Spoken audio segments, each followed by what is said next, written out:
Ayun, magandang araw. Meron po tayong Mitsubishi Lancer dito. Ang problema ni sir, nagbi-blink yung oil indicator niya sa dashboard. So, pagkakasabi nga sa akin ni sir is yung coolant daw.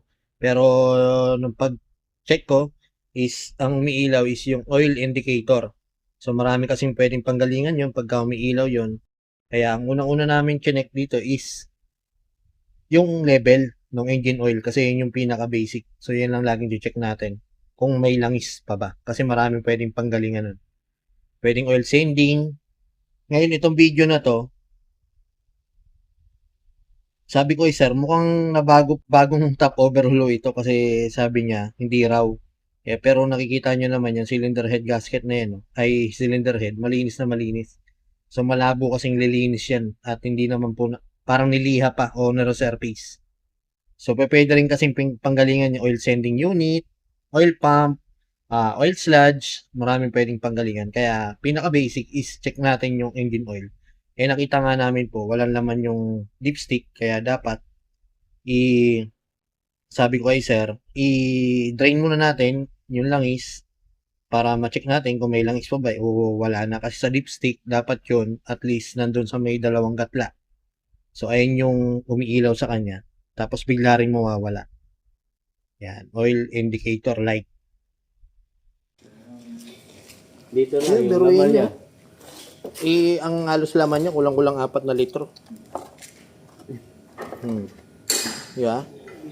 So, iilaw ngayon yung ano dun. Kasi siya yung nagbabato ng indicator dun, sir eh. Pag kulang ang pressure ng langis, iilaw talaga.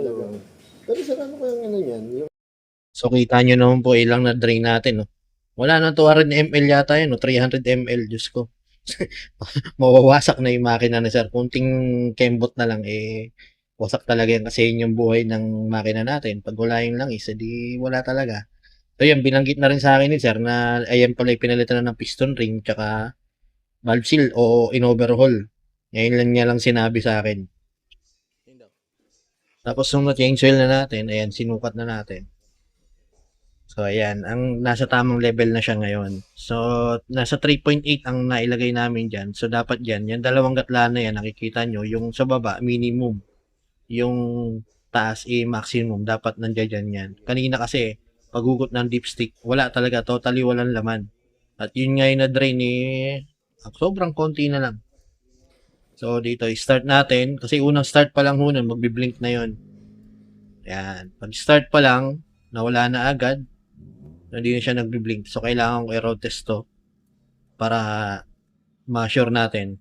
So kagandahan sa kanya, hindi pa naman siya ganun kaingay yung makina niya nung pagpunta niya sa amin. Pero konting-konti na lang kembot nun. Wasak yun kung sakali. So dito, amoy usok ay amoy langis yung usok niya. Tapos ayan, medyo bluish din yung usok. So ito na, road test ko na. So kanina po kasi hindi ko na nilayo gawa ng pag road test ko pa lang. Pag arangkada mo siya, umiilaw agad yung oil indicator niya dyan. So mawawala ng ilang seconds, babalik ulit. Kaya hindi ko na nilayo. Kaya sabi ko, sir, tingnan ko na muna. Check ko na muna. So yun nga, yun nakita nating langis. Ilang ml na lang yata yun. Diyos ko, wala na 1 litro. Ngayon, pwede po kasing mangyari, panatuyuan ng langis tong engine natin, pwede kayong mas malaking gastos or mauwi tayo sa palit ng makina. Kasi number 1 na buhay po ng engine natin is yung engine oil. So ito pala, may history na nabuksan na daw yung makina. Parang pinalitan yata yung piston ring. So possible ho ito kasi yung usok din amoy langis. Pag amoy langis yung usok, possible kumakain ng langis. Kaya mabilis magbawas o naubusan ng langis si sir. Kasi wala namang malakas na leak. Kasi pag umilaw po yan, pwede yan, oil sending unit, kulang ng pressure o kulang ng langis, walang langis, or oil pump, or barado o punong-puno ng oil sludge yung engine natin. Hindi na daloy na maayos o nakaka-lubricate na maayos yung mga engine oil natin. Kaya mahalaga ho yun. Pag kayo nananakbo kayo at umiilaw yun, teka, patayin ko nga muna. Ayan. Ayan. Iba po kasi yung kulay, hindi ka anong kita. Ayan. Wala na nga.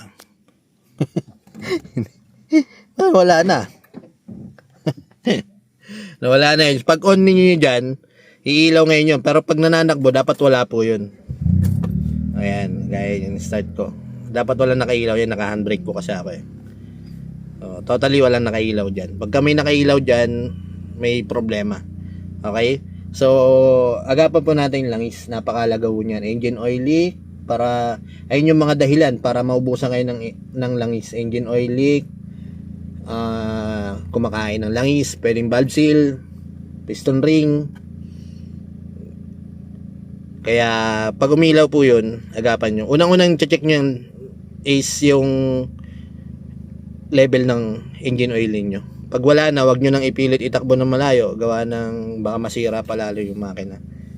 So kagaya nito kay sir, ito na.